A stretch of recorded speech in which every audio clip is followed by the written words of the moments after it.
जय हिंद दोस्तों, स्वागत है आप सभी का आवी सर क्लासेस में। आज की इस वीडियो में समझने वाले हैं विटामिन B7 के बारे में।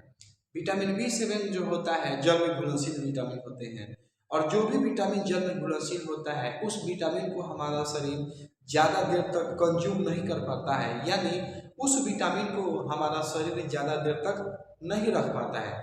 इसलिए जल में जो घुलनशील विटामिन होते हैं उन विटामिनों को बाहरी स्रोत से लेने की आवश्यकता होती है। समझते हैं अपने टॉपिक को। तो जो विटामिन B7 होता है इसका रासायनिक नाम बायोटीन होता है। विटामिन B7 का रासायनिक नाम क्या होता है? बायोटीन होता है। अनेक एग्जामों में पूछे जाते हैं, जैसे कि रेलवे के एग्जाम हो गया, SSC हो गया, आर्मी का हो गया, नेवी हो गया। इन सारे एग्जामों में जितने भी विटामिन होते हैं उन सभी विटामिनों का रासायनिक नाम पूछा जाता है, केमिकल नाम पूछा जाता है। तो एक नंबर यहाँ से पक्का हो जाता है कि अगर आप केमिकल नाम याद कर लेते हैं सभी विटामिनों का तो आपका एक नंबर कहीं नहीं जाने वाला है।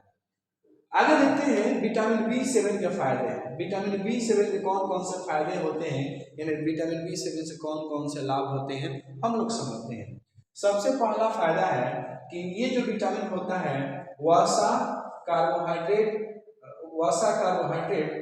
तथा प्रोटीन के जो अणु होते हैं, यहाँ पे प्रोटीन होना चाहिए, प्रोटीन छूट गया है, ठीक है, प्रोटीन ठीक है, प्रोटीन होना चाहिए। तो ये जो विटामिन होता है वसा कार्बोहाइड्रेट तथा प्रोटीन के अणुओं को तोड़ने में इंजाइमों की मदद करता है। जो इंजाइम हमारे शरीर में प्रोटीन के अणु को तोड़ते हैं, कार्बोहाइड्रेट के अणु को तोड़ते हैं, वसा के अणु को तोड़ते हैं, तो उन अणुओं को तोड़ने में सबसे ज्यादा कौन मदद करता है इंजाइमों की? विटामिन B7 मदद करता है। दूसरा फायदा होता है यह बालों के लिए काफी उपयोगी साबित होता है। ये हमारे बालों को काफी स्वस्थ रखता है। इससे बालों की जो जड़ें होती है काफी मजबूत होती है, बाल जल्दी झड़ता नहीं है। साथ ही साथ जो बाल सफेद बचपन में ही, जैसे किसी का उम्र 5 साल 10 साल 15 साल होती है तो बाल सफेद होना शुरू हो जाता है, तो उन बालों को सफेद होने से यह विटामिन B7 रोकता है। तथा नाखूनों के लिए भी यह उपयोगी होता है। जो नाखून होता है ना, नाखून जब बढ़ता है और अपने आप ये टूट जाता है या नाखूनों में दरार पड़ने लगती है, वो विटामिन B7 की कमी की वजह से होता है। तो विटामिन B7 जो होता है नाखूनों के लिए उपयोगी होता है, नाखूनों को स्वस्थ बनाता है।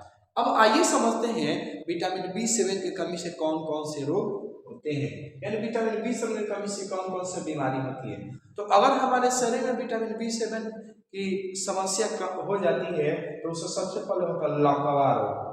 अब ये लकवा क्या होता है? तो लकवा जो होता है ना, इसमें व्यक्ति का शरीर, जैसे कोई अंग ले लो, जैसे हाथ हो गया, पैर हो गया, है ना, कांपना शुरू कर देता है। पानी पीते तो ऐसे कांपता है, ठीक है। कप में आप चाय पियो तो ऐसे कांपते कांपते पूरा चाय गिर जाता है, ठीक है, या पैर कांपना शुरू कर देता है।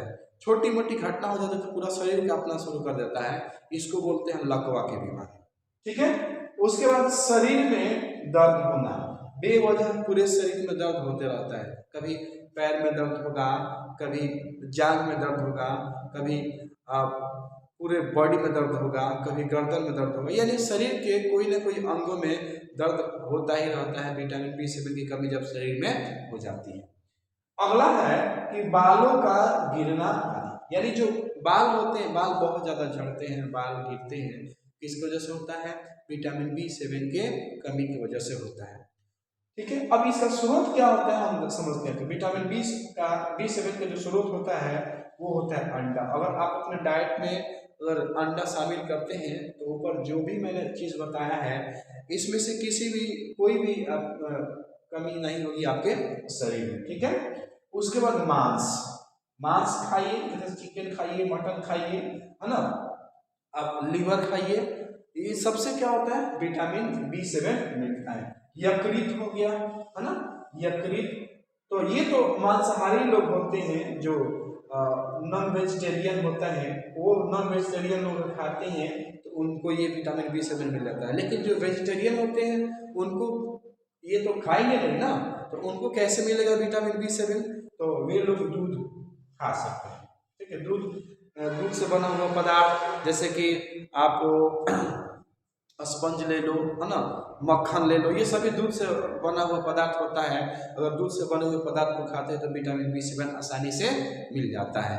ठीक है, तो जो वेजिटेरियन होते हैं वो विटामिन B7 आसानी से लेने के लिए दूध को ले सकते हैं। दूध आप अपने डाइट में अगर सुबह शाम थोड़ा थोड़ा, जैसे 100 ग्राम आप दूध पी लो या 150 ml दूध पी लो, ठीक है, तो आपको विटामिन B7 आसानी से मिल जाता है।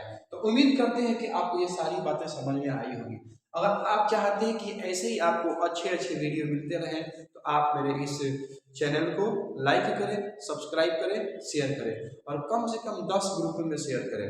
ये आप जितना ही ज़्यादा शेयर करेंगे उतना ही ज़्यादा आपको बेनिफिट होगा और मुझे प्रोत्साहन मिलेगी। आप लाइक नहीं करते हैं, सब्सक्राइब नहीं करते हैं, कमेंट नहीं करते हैं, तो इससे कुछ नहीं होने वाला है।